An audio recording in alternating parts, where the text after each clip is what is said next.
না মাথা দিয়ে উঠবে এটা কেমন রে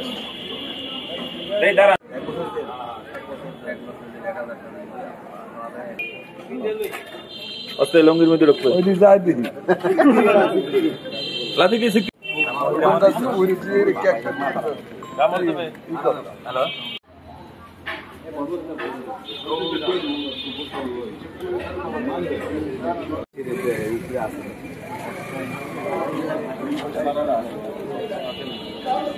এটা কোনো কথা আছে খাই নয়টা যারা খাই না খাইবে না এত সমস্যা নেই ইন্ডিয়া চলে দিই ইন্ডিয়ার মধ্যে খাই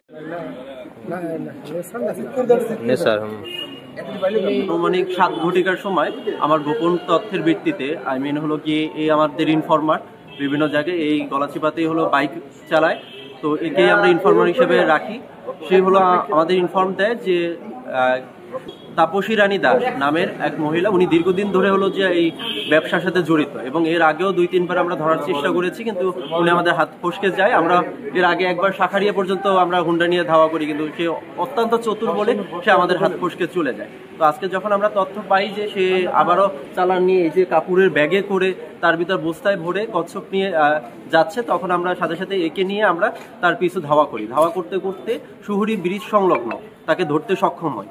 সেখানে উপস্থিত জনতার সামনেই আমরা ব্যাগ খুলে দেখতে পাই যে এর ভিতরে অবৈধ 26টি হলো গিয়ে কচ্ছপ, যার ভিতর 9টি হলো সন্ধি, বাকিগুলো ধুর কচ্ছপ। আমরা পাওয়ার সাথে সাথে আমরা এসিলেন্ট মহোদয়কে আমরা ইনফর্ম করি, সে আমাদেরকে তার নির্দেশ করবে এবং আমাদের রেঞ্জ কর্মকর্তা গলাচিপা জনাব মোহাম্মদ জাহাঙ্গীর হোসেন স্যারের নির্দেশক্রমে তাকে আমরা এখানে নিয়ে আসি। নিয়ে আসার আমাদের এসিলেন্ট হলো যে মোবাইল কোডের মাধ্যমে তাকে 1 বছর জেল এবং সাথে 1000 টাকা অর্থদণ্ড করে।